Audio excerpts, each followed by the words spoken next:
US-Arbeitsmarkt völlig losgelöst letzte Woche, Notenbanken am richtigen Weg und 73% Erfolgsquote beim Super Bowl-Indikator. Herzlich willkommen zum wöchentlichen Marktupdate von Raiffeisen Capital Management. Die letzte US-Statistik zeigt, Amerika ist um 1 Million Menschen gewachsen. Nichtsdestotrotz fehlen am Arbeitsmarkt ca. 5 Millionen. Die Babyboomer, die in Pension gehen, und zu wenig Zuwanderung sind die wichtigsten Faktoren dabei.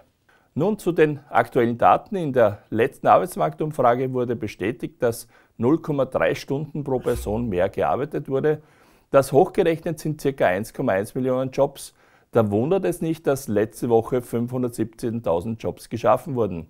Übrigens, die Löhne steigen mit 4,5% und die Dynamik sinkt. Aber dies ist noch zu wenig, die FED benötigt ein 3 vor dem Komma. Andererseits sind die Googles, Amazons etc. dabei, Jobs abzubauen. Zum einen sind das Fachkräfte, die am Arbeitsmarkt sofort wieder aufgenommen werden, andererseits mit Golden Handshake, also hoher finanzieller Zuwendung abgebaut, heißt das, die bleiben länger vom Arbeitsmarkt fern. Die guten Zahlen widerspiegeln sich auch in der Konsumlaune, den steigenden Kreditkartenschulden und im Dienstleistungssektor, während die Produktion Schwäche zeigt. Also wohin geht es denn, Herr Powell? Sinkende Inflation auf der einen Seite spricht für ein baldiges Ende der Zinsanhebungen, steigende Löhne und ein sehr starker Arbeitsmarkt sprechen sogar für eine weitere Anhebung. Einfach gesagt, wenn keine Zinsanhebung nach dem März erfolgt, dann gibt es auch keine erste Senkung gegen Ende des Jahres. Frau Lagarde hat sich redlich bemüht, um den Zinsschritt auf 3% zu begründen. Der nächste im März ist bereits eingepreist, danach ist alles offen. Laut dem österreichischen EZB-Vertreter könnten noch Anhebungen bis in den März erfolgen. Aber das ist wohl eine Einzelmeinung.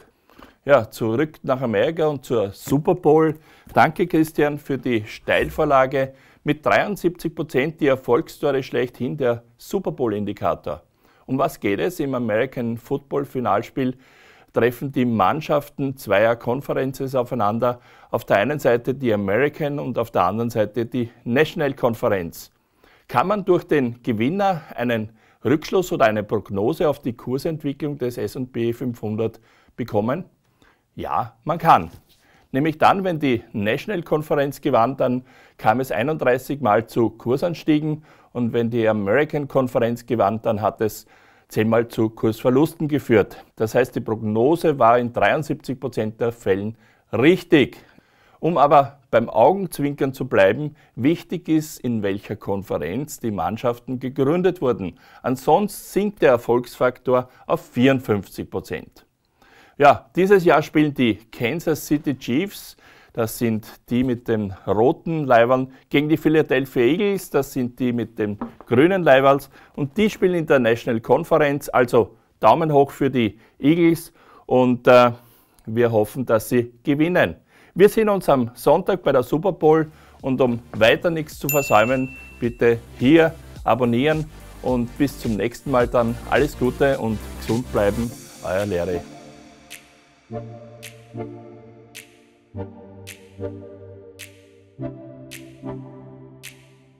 you.